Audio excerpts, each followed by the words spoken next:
Баршаңызға сәлем, каналыма қош келдіңіздер. Менің есімім Салтанат. Бүгін осындай әдемі балалар аяқ киімін тоқитын боламыз. Ол үшін бізге қажетті заттар: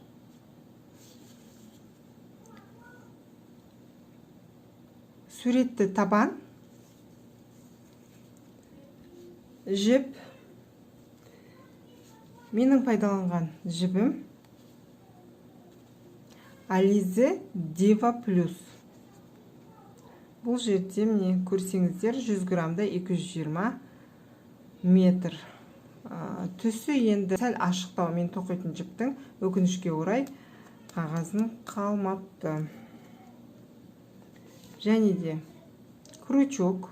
Менде крючок 1-7 номері.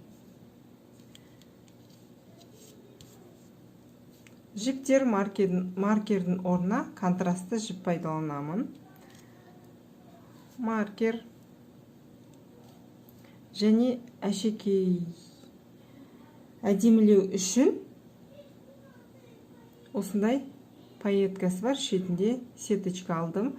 Сіздер өздеріңіз білесіздер, сеточка салуларыңызға да болады, кез келген кружева салуларыңызға болады. Болмаса салмай, кружева салмай-ақ жасасаңыздар да болады. Және қайшы. Суретті табан алдым. Егер сіздер суретті табан болмаса, өзіңіз табан тоқып, одан ары қарай тоқуыңызға болады. Суретті табанды қалай жиектеу менің каналымда бар. Қарап алыңыздар. Сол арқылы тоқуларыңызға болады.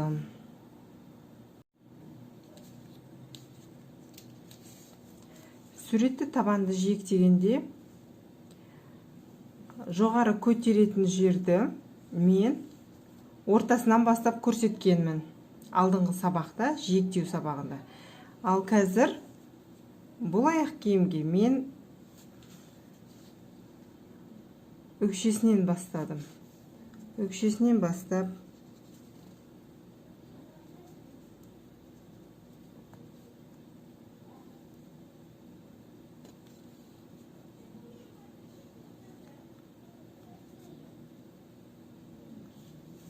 бұл негізі сабақ бар.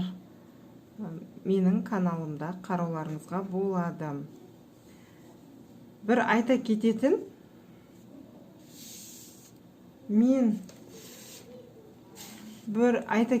жайт, барлығы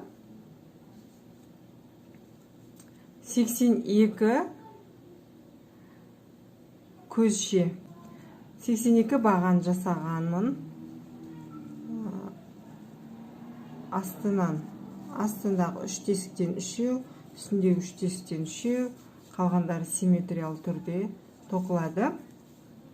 Барлық алатын бағанымыз бізде 82. Міне шетін жиектедім. Шетін жиектегенде әрқашан санап отырып жасаңыздар. Менде міне барлығы 82 мынандай петлялар пайда болды. Осыған бағандар тоқитын боламыз. Сонда бізде барлығы 82 баған тоқылатын болады. Ол үшін жиектедік. Жоғары қарай бір көзше көтереміз. Бұрамыз.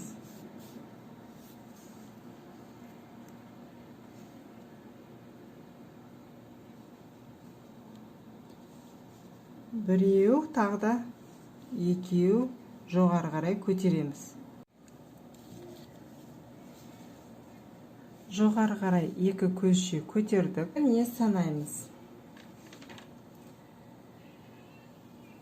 Бірінші қатарды біз міне. Біреу, екеу, үшеу, төртеу, бесеу, алтау, жетеу, 8, 9, 10. Осылайынан 14 өрім мына өрімдерді 1, 2, 3, 4, 5, 6, 7, 8, 9, 10, 11, 12, 13, 14. 14 өрім санайсыздар да. Осыншы 14-шіге міне бұлайнан жіппен белгілеп қоясыздар.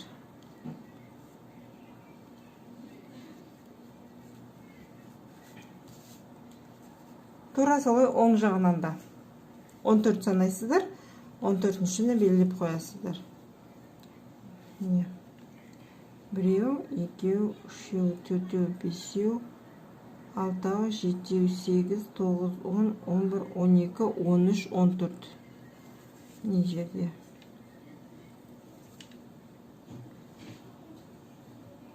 Бізде тура ортасынан 14 болу керек. Міне бізде тура ортасы мына жер. Менде сәл асып кетіппін. Не? Тура ортасы міне 14. Тура ортасы мына жер болу керек. Не? 1, 2. 2 төмен түсеміз. 1, 2. Менде мына жер 14 болады. Не?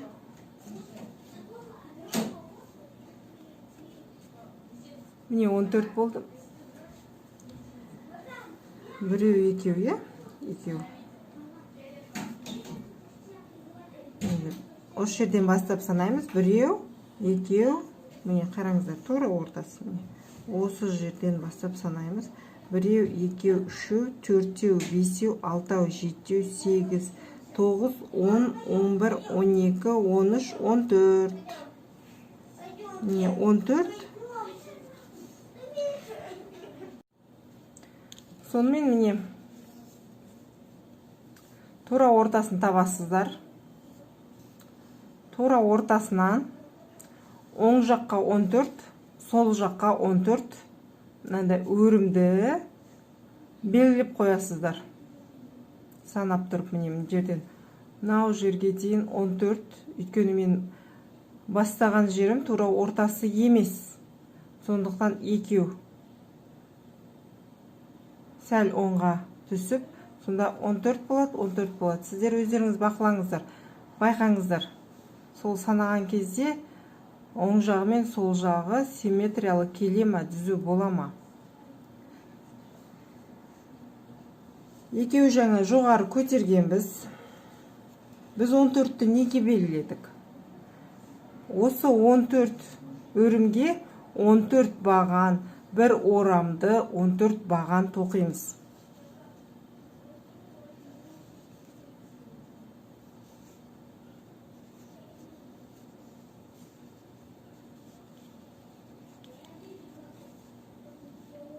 Міне 1,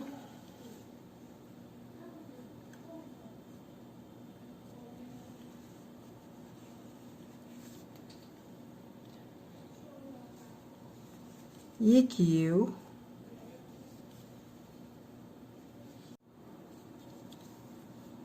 Міне 14 бір орамды баған тоқыдық. Енді 15-шіні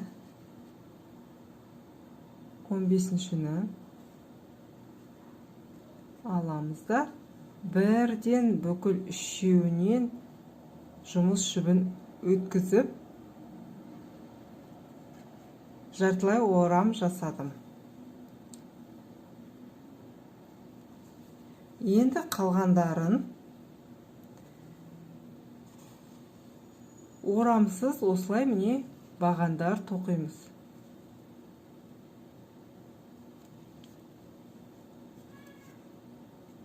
Міне орамсыз бағандар тоқимыз. Міне осылай айналып келіп, орамсыз баған тоқып, 14-ші және 15-ші. 15-шіні тура жаңа сол жағында қалай тоқыдық, солай оң жағында тоқимыз. Біреу жетпей, жарты баған тоқимыз. Тура мына жерде қандай әрекет жасадық? Бір орамды бағандар тоқыдық. Міне тура 14-шіге кеп 15-шіні жарты баған жасадық та, қалғанын түгел мына жерде мынау аяқталғанға дейін орамсыз бағандар тоқып шығамыз. Одан кейін жартылай баған тоқимыз, біреуін, қалғанын бір орамды баған соңына дейін тоқып шығамыз.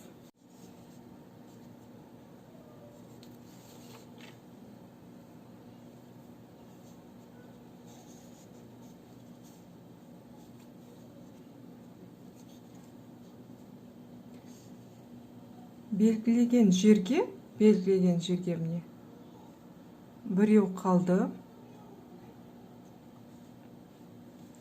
Осы біреуді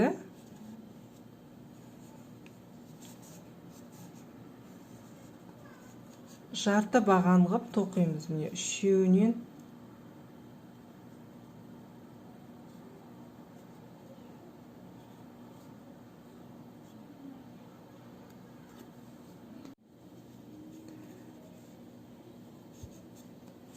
жарты баған тоқыдым. Енді міне белгілеген жерге келдік. Ол жерге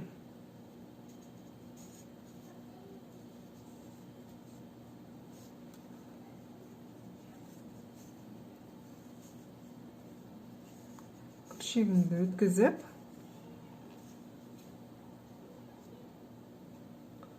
орамды баған тоқимын. Келесіге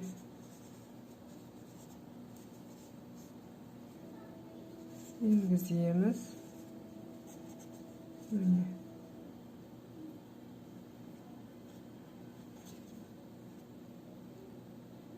Осылай соңына дейін орамды баған тоқимыз. Орамды бағандар тоқып болдық. Міне осы жерден алып бекіту жасаймыз. Болды сонымен. Енді бір көзше жоғары көтереміз.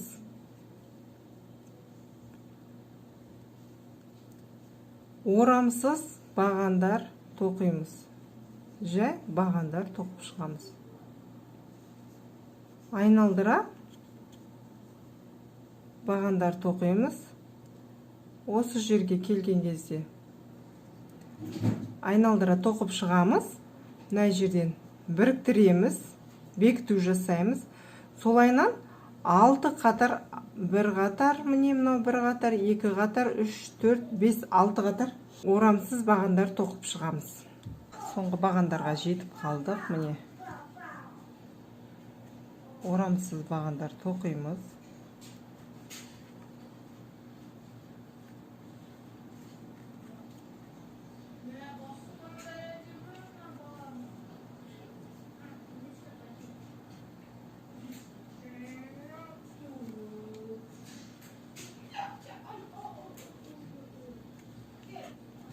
Енді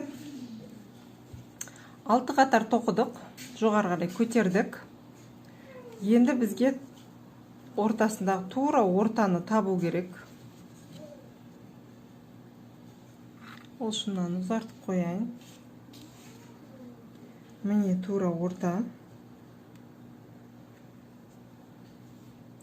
Осы ортадан ортаны санамаймыз, ортадағы мынаны, мына бір өрімді. Соның жандағы өрімнен бастап 14 оң жаққа, 14 сол жаққа санап белгілеп аламыз.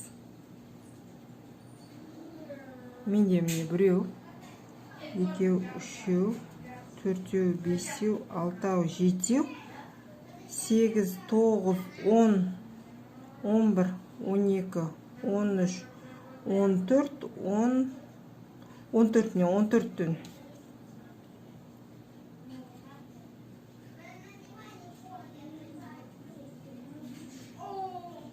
белгілеп алдық. Міне 1, 2, 3, 4, 5, 6, 7, 8, 9, 10, 11, 12, 13, 14.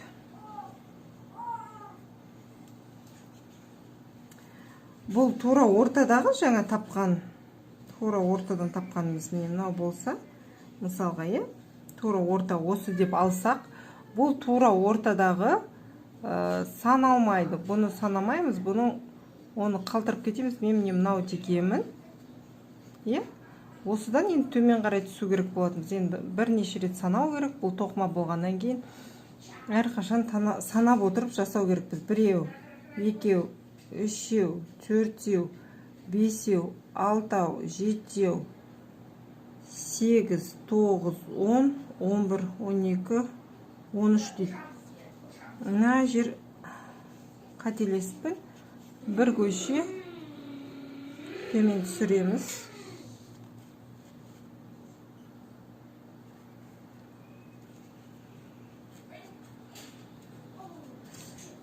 Негізінде осы жерге маркер салбасаңыздар болады.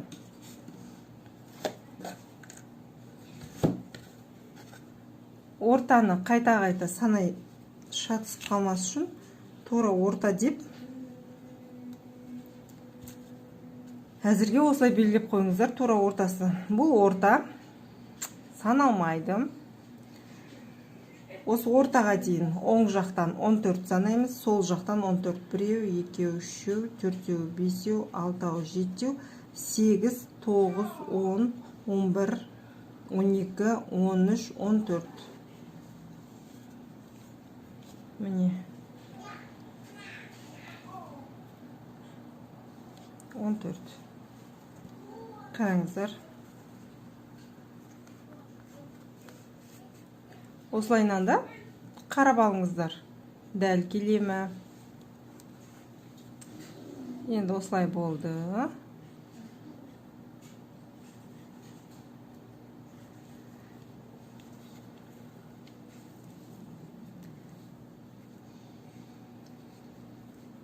Осы белгілеген жерімізге дейін міне белгіледік. Осы жерге дейін міне артынан алдыға қарай орамсыз бағандар тоқимыз. Міне соңғы бағандарға келдік. Мен жаңа айтқам, мына жерге дейін біреу қалғанға дейін тоқимыз деп. Ол біреуді де тоқимыз, орамсыз баған жасаймыз. Міне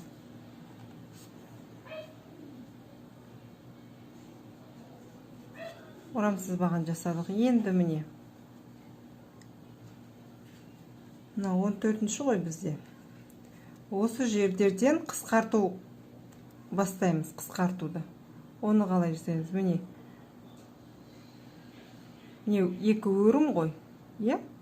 Мынандай өрімнің екі қабырғасы бар. Ішкі қабырғасы және сыртқы қабырғасы. Сол сыртқы қабырғаларын алып, міне жанындағы мынаны және оның жанындағының қабырғасын өстіп келесіздер де аласыздар. Екеуін біріктіріп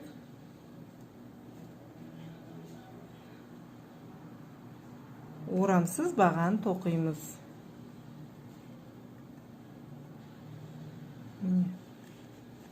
Енді келесісін екі арғы қабырғадан да бергі қабырғадан да өткізіп, ешқандай қысқарту жоқ. Бір орамсыз баған жасайсыздар. Міне, жасадық. Енді келесісін қысқарту тағда, келесі тағда қысқарту болады.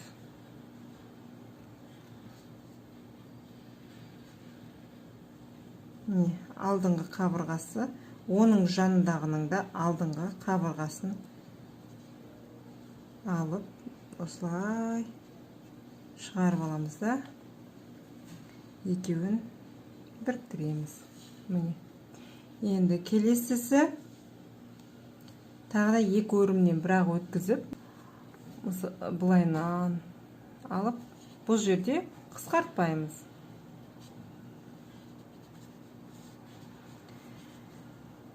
Әр біреу сайын қысқартамыз. Ендігі келесі екеуі қысқартылады, одан кейінгісі қысқартылмайды, одан кейін келесі екеуі қысқартылады, одан кейін қысқартылмайды.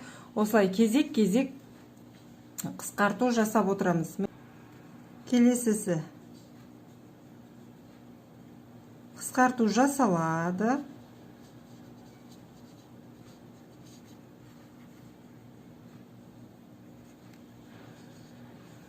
Келесі қысқарту жасалады. Одан кейін келесісі қысқарту жасалмайды. Осылайынан кезек мына белгілеген жерге дейін тоқисыздар. Ары қарай орамсыз, ешқандай өзгеріссіз орамсыз бағандар тоқисыздар. Соңына қысқартудың соңына таядық. Міне қараңыздар. Міне. Және міне. Сонда осылай.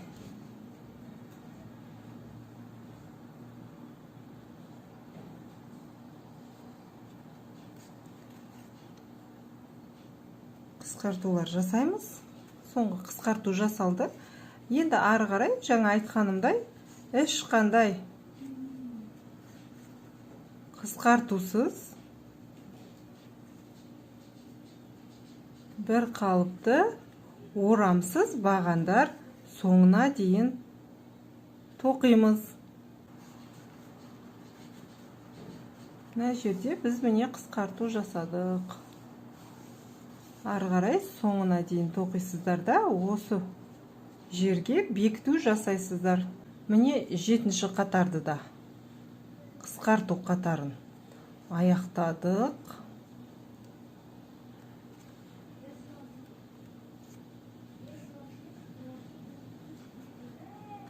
Бұл қатарда біз қысқарту жасадық. Міне мына белгілеген жерден мына белгілеген жерге дейін қысқарту жасадық. Қалғанын орамсыз бағандар тоқыдық. Бұл 7-ші қатар бізде аяқталды. Енді 8-ші қатар тек қана орамсыз баған айналдыра, орамсыз баған тоқимыз.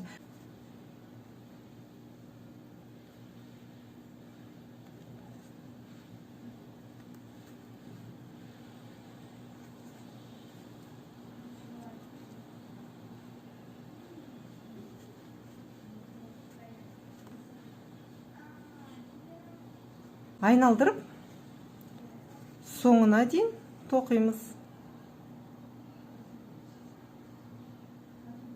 8-ші қатардың соңғы бағаны тоқылды. Енді міне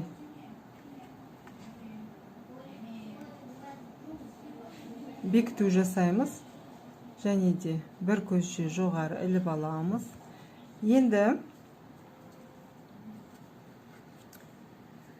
белгілеген жерімізге мына белгілеген жіпті жоғары қарай көтерейік. Өткізіп алайық.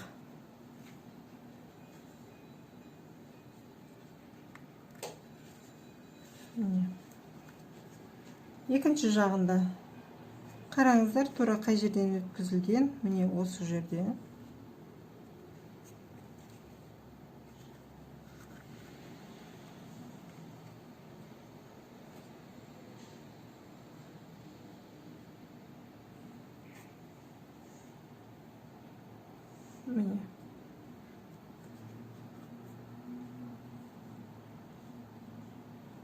Міне осылай қайтадан белгілеп аласыздар. Бұл жерде тағы да қысқарту болады бізде.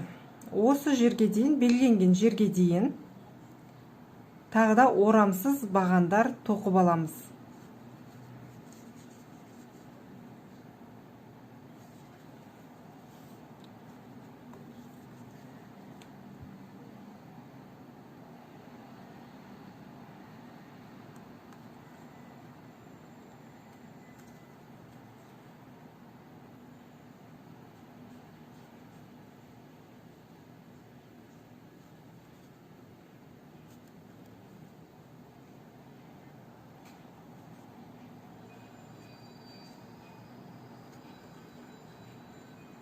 Бұл жолғы қысқарту жаңа қысқартудан ерекшелеу болады. Сондықтан өткізіп алмаңыздар, мұқият болыңыздар. Міне осылай тура осы белгілеген жерге дейін орамсыз баған тоқисыздар. Енді орам жасаймыз да жартылай баған тоқимыз. Ол дегеніміз мына күршектегі 3 жіпті де бір жіппен қосамыз. Жартылай баған жасадық. Енді біреуді бір орамды баған жасаймыз. Осылай бір орамды баған жасаймыз. Міне тоқып келдік белгіленген жерге дейін. Белгіленген жерден жарты баған тоқыдық. Полустолбик дейді. Одан кейін бір орамды баған жасадық. С одним накидом. Столбик с одним накидом дейді. Енді ары қарай қысқарту жасаймыз. Екі-екіден осылай орамды бағанмен қысқартулар жасаймыз.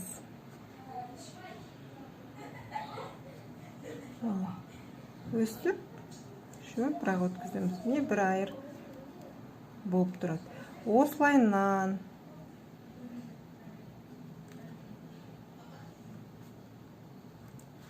қысқарту, ары қарай бәрін қысқарту жасаймыз. Алдық. Осылайнан жасаймыз да. Үшеу қалады, сол үшеуін бірақ күршектен бүйтіп өткізіп аламыз.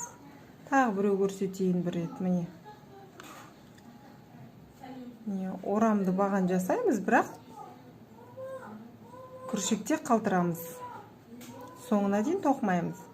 Келесіден өткіземіз де бір орамды баған, міне. Енді күршегімізде 1, 2, 3 жіп қалады. Оның барлығын бірге бұлайнан өткізіп аламыз. Өстіп қысқартулар жасап келеміз. Тек қана естеріңізде болсын, мына жерде қалай бастадық, тура қарсында солай болады.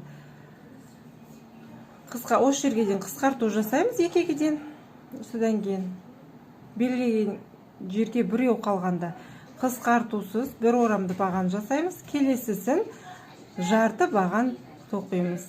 Ары қарай түгел орамсыз бағандар тоқып бекітеміз.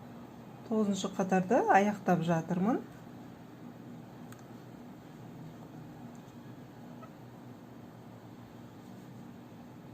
Міне.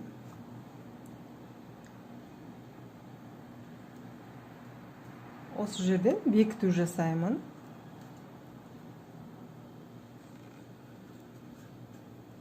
Енді біреу іліп аламын да. Болды, осы 9-шы қатармен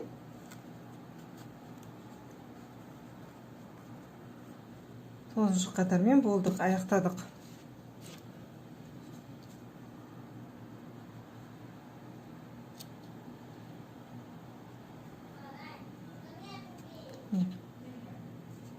Осылай аяқталды. Енді 10-шы қатарды біз қысқартқан жерден, міне тұр бізде 9 қысқартқан жерден, міне осы жерге, содан төмен қарай 9 баған төмен түсеміз. Міне біреу, екеу, үшеу, төртеу, бесеу, алтау, жетеу, 8, 9.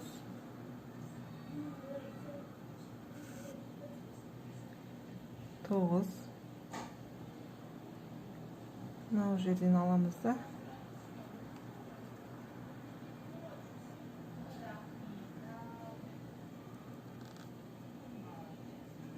Өсіп белгілеп қоямыз. Енді керісінше жағында солайнан жасаймыз. Міне қысқарған жері, мынау қысқарған жер, содан төмен қарай біреу, екеу, үшеу, төртеу, бесеу, алтау, жетеу, 8, 9. Осы жерден бұл жерді де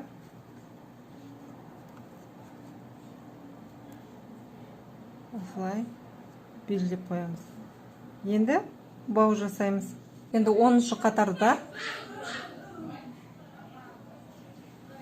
бауын тоқимыз. Бауын тоқу үшін бірінші 30 бас жағын мына жіпті, қосалқы жіпті көбірек, біраз енді көбірек болғанда қатты ұзын емес, біраз қалтырып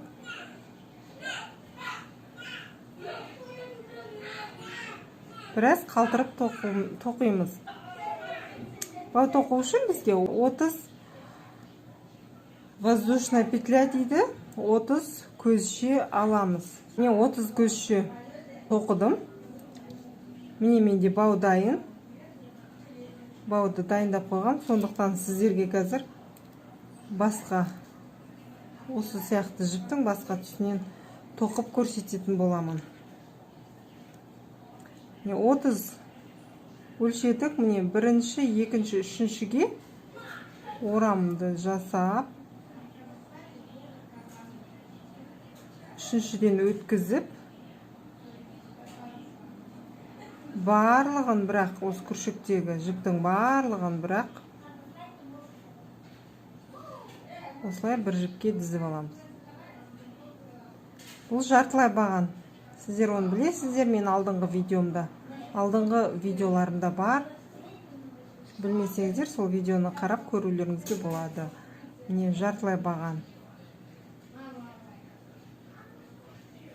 Екінші жартылай баған. Және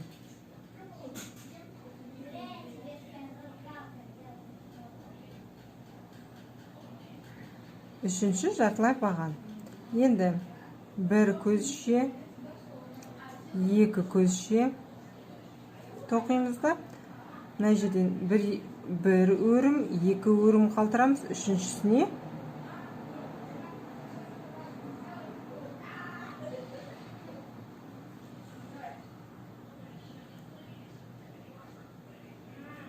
Үшіншісіне осылай жарты баған тоқимыз. Ол дегеніміз біздің түйме тағатын жеріміз.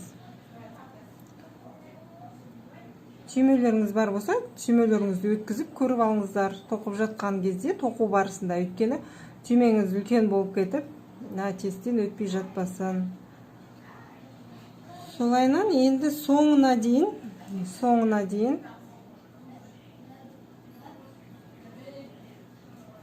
жарты баған тоқимыз. Полустолбик.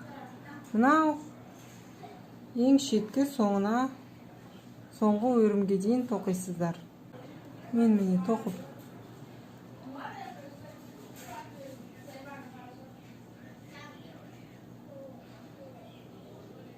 жарты баған, және де мынау шеттегі ең шеткіні де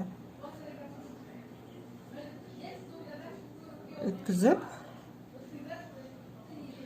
жарты баған тоқимыз.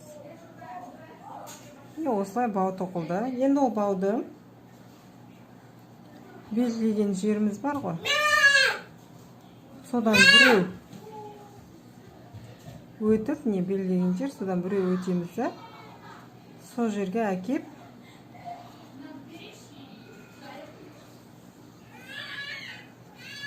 бекітеміз. Мына жер бізде қараңыздар. Бұлай ашық болып қалды. Оны біз мына жіп бар ғой.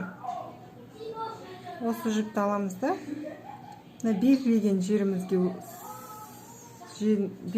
жерімізден бері қарай тартып шығарып аламыз. Осылай шығарып алғанда қарасаңыздар, енді екі жағы да жабылған бау шықты. Біреу өткізіп,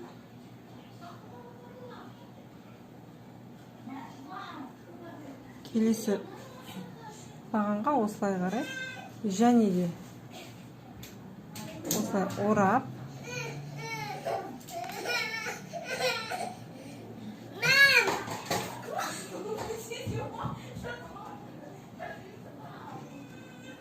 өткізіп, қараңыздар, ой, көрінбей қалды ма, орап өткізіп,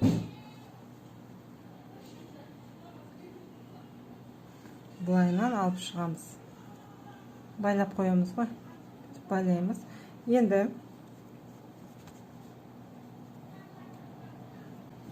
қайтадан тоқымамызға ораламыз. Міне Жандағысына міне жаңағы байлаған жібімізді бірге қосып осылай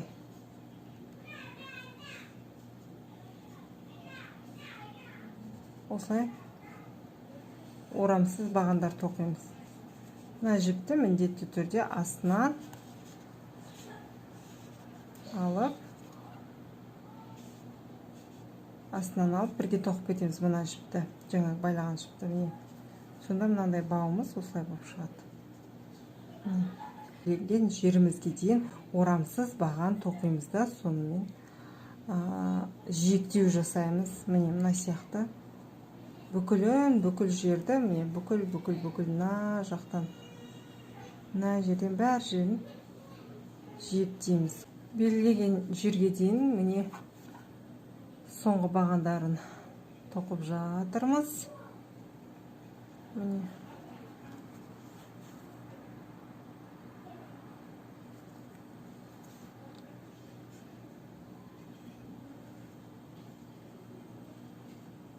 Белгілеген жер.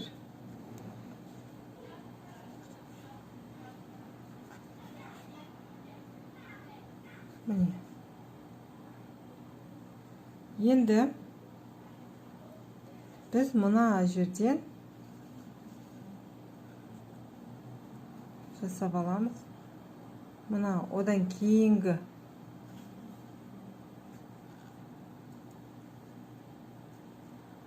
тесіктен бекіту жасаймыз. Тағы да көрсетейін, жақынырақ. Міне.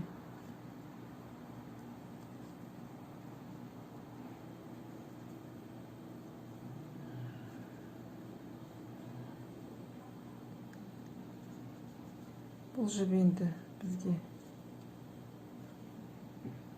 алып тастаймыз. Міне. Кіргіздік, алып шықтық. Содан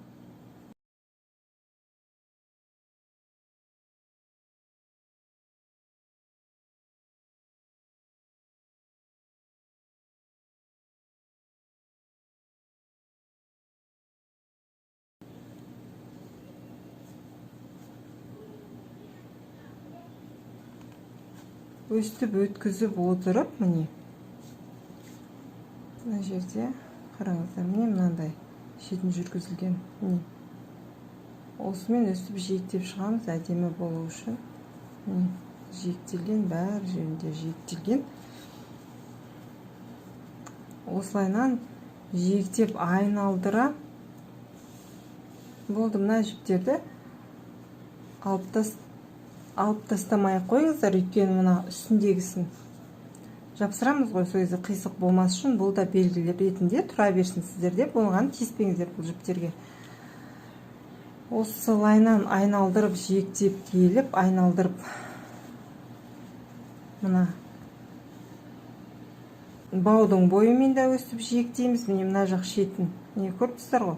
Осы тесіктерден өтіп жиектейсіздер. Міне мына шетіндегі жіптерден өтіп жиектеп, бері қарай жиектеп, айналдыра жиектеп шығасыздар. Мына жерге келген кезде бекітесіздер. Міне мына жерге. Енді мен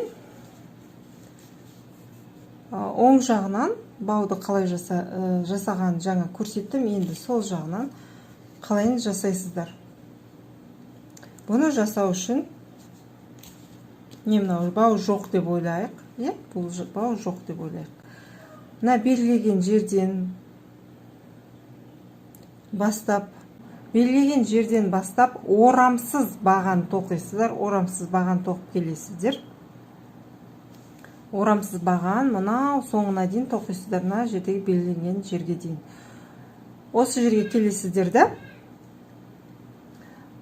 көзшелер аласыздар. Воздушный петля, 30 воздушный петля былайнан көзше аласыздар.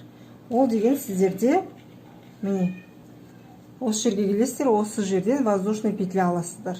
Мына жаққа 30 аласыздар. Содан кері қарай жаңа көрсеттім ғой, мынаны тоққанда қалай көрсеттім кері қарай, міне басқа жіппен тоқып көрсеткем.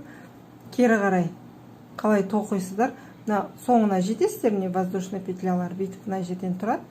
осы жерден бастап жібіңіз үзілмеген осылайынан тоқисыздар, кері қарай жүресіздер, тура осы бауды қалай көрсеттім солайынан. Содан жанына әкеп бекітесіздер бұны, өйткені біреуі уже мына жерде тұр, біреуі бағана. Сіздерде үзілген жоқ, түкте жасалған жоқ, жоғары қарай былайынан бос көздер тоқығасыздар. Енді кері айналып келесіздер де осының жанындағы көзшеге бекітесіздер.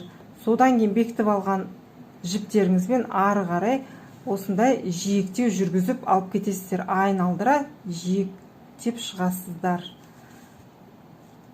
Міне жиектеп жатырмын шетін. Қазір сіздерге жақынырақ көрсетейін. Міне жиектеп жатырмын.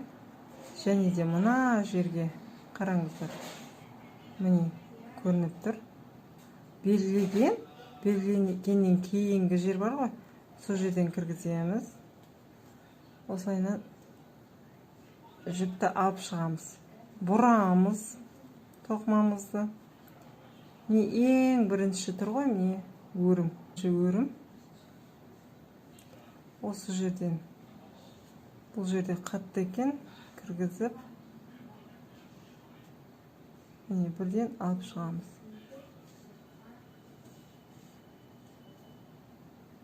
Алып шықтық, міне енді осы жерде өрімнен кіргіземіз, орап аламыз. Осылай бірден алып шығамыз. Оның жанындағы міне тұр. Содан алып шығамыз. Осылайынан айналдырып, мына жерде де міне қараңыздар. Мына жерде міне өрімі, міне жерден,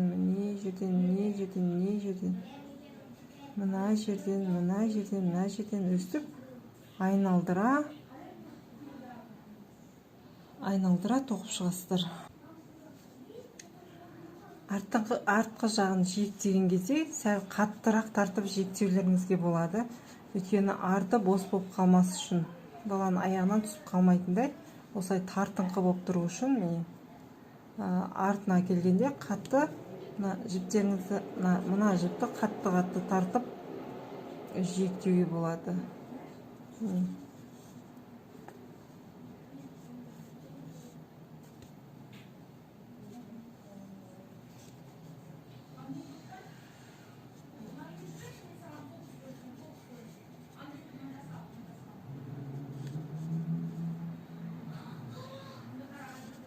Міне, сонымен болды.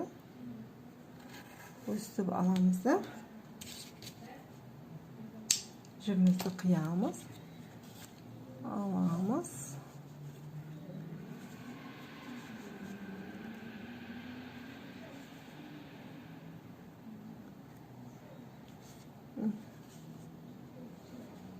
Көріне ме арт жақтан?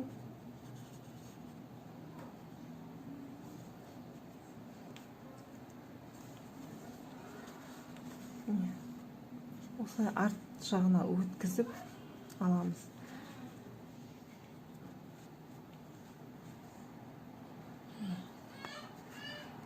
Бұл бізде бұл жіпті, мына жіпті, оны біз осылай тартып тұрып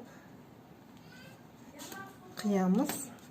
Бұл арт жағынан бері қарай тоқылған жіпті алып тастадық, шатысып, мына жіпті жаңа артқа қарай өткізген жіпті қиып тастамаңыздар. Бұны мен инеге өткіземді.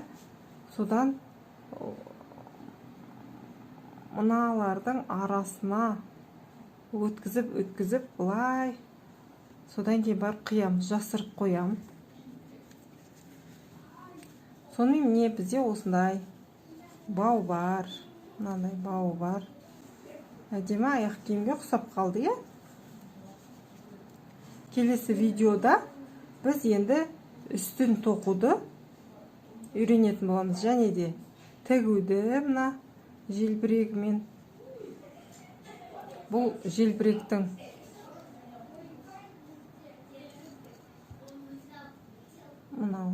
сеточка ғой. Жалпақтығы 1,5 сантиметр. Және де моншақтарын тігеміз. Сіздер өз талғамдарыңызға қарай әртүрлі әшекей жасауларыңызға болады. Болмаса мына жиектейтін мынандай әдемілік үшін жасалған менде мынау кружева қоюға болады. Болмаса мүлдем іштеме салмай ақ мына үстіндегісін басқа түстен тоқып, мына үстіндегі мысалы үшін жасыл, менде жасыл ою, мына үстінде жасыл жібіңіз болса, соған сәйкес жасыл жіптен осындай жарты домалақ тоқуларыңызға болады. Оны келесі видеода көрсететін болам. Соңына дейін менімен болғандарыңызға көп рахмет. Каналыма тіркеліп, қоңырауды басып қойыңыздар. Алда әлі де керемет әдемі тоқмалар тоқитын боламыз. Сау болыңыздар.